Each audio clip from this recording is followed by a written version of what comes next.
الحمد لله رب العالمين. اللهم صل على محمد وعلى آل محمد كما صليت على إبراهيم وعلى آل إبراهيم وبارك على محمد وعلى آل محمد كما باركت على إبراهيم وعلى آل إبراهيم إنك حميد مجيد. أما بعد. ചില ആളുകൾ ഇപ്പോൾ സാമ്പത്തികമായി ഉള്ളവരായിരിക്കും. ആ ഉള്ള ആളുകൾ ഒരിക്കലും ആ സാമ്പത്തിക ശേഷി ഉണ്ട് എന്നത് ഒരു അഹങ്കാരത്തിലേക്ക് നമ്മളെ എത്തിക്കരുത്. നമ്മൾ നല്ല ശ്രദ്ധിക്കേണ്ട കാര്യം. നമ്മുടെ സാമ്പത്തികമായ ഉള്ള ആ മെച്ചമുണ്ടല്ലോ, അത് ഒരിക്കലും നമ്മളെ അഹങ്കാരത്തിലേക്ക് എത്തിക്കാൻ പാടില്ല. നല്ല ശ്രദ്ധിക്കേണ്ട കാര്യം. ചിലപ്പോഴെങ്കിലും പുറത്തേക്ക് പറയില്ല, ഉള്ളിലെങ്കിലും അതൊക്കെ ഞാൻ എൻ്റെ കൗശലം കൊണ്ട് ഉണ്ടാക്കിയതാണ്, എൻ്റെ ബുദ്ധി സാമർഥ്യം കൊണ്ട് ഉണ്ടാക്കിയതാണ്, എൻ്റെ ആ നിലക്കുള്ള ബിസിനസ് രംഗത്തെ എൻ്റെ കണ്ണുകൊണ്ട്, അങ്ങനെ ഉണ്ടല്ലോ, ആ രംഗത്ത് വലിയ കണ്ണാണെന്നൊക്കെ പറയല്ലോ, അങ്ങനെ എൻ്റെ ആ ഒരു കഴിവുണ്ടാക്കിയതാണ്, എനിക്കത് കിട്ടേണ്ടതാണ്, എൻ്റെ യോഗ്യതയാണത്, എൻ്റെ യോഗ്യത കൂടെ കിട്ടിയതാണ് എന്നൊക്കെ വന്നിങ്ങനെ അഹങ്കാരത്തിലേക്ക് എത്തും.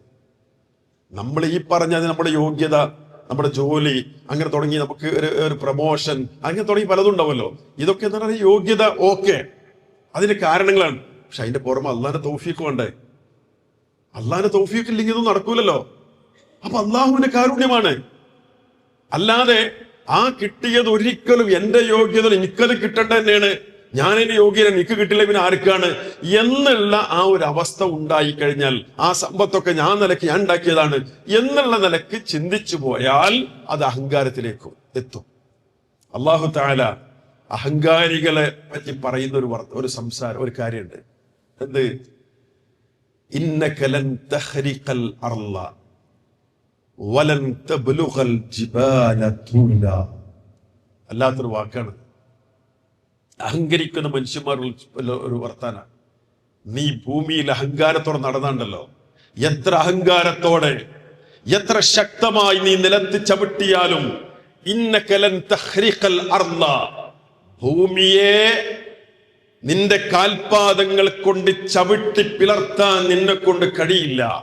എത്ര ആഞ്ഞു ചവിട്ടിയാലും ഭൂമി വിളരോ നമ്മുടെ ചവിട്ടുണ്ട്. വലൻ തബ്ലുഗൽ ജിബാല തൂല, നീ എത്ര ഗമയിൽ, ഗർവിൽ, അഹങ്കാരത്തിൽ തല ഉയർത്തിങ്ങനെ നടന്നാലും അപ്പുറം അപ്പുറമൊക്കെ നോക്കിയ കാണുന്ന മലകളില്ലേ, അത്ര ഉയരത്തിലൊന്നും നിന്റെ തല എത്തൂല. നീ ചെറുതാണ് എന്ന് അല്ലാഹു തആല പറയുന്നുണ്ട്. അതുകൊണ്ട് സമ്പത്ത് എന്ന് പറയുന്നത് അല്ലാഹു സുബ്ഹാനഹു തആല തന്ന അനുഗ്രഹമാണ്, ഒപ്പം അത് പരീക്ഷണമാണ് എന്ന ബോധമുണ്ടാക്കണം. നമ്മുടെ കഴിവ് കൊണ്ടല്ല, അല്ലാഹു തആല അനുഗ്രഹമായി തരുന്നതാണ് എന്ന ആ ഒരു ചിന്ത നമുക്കുണ്ടാകണം.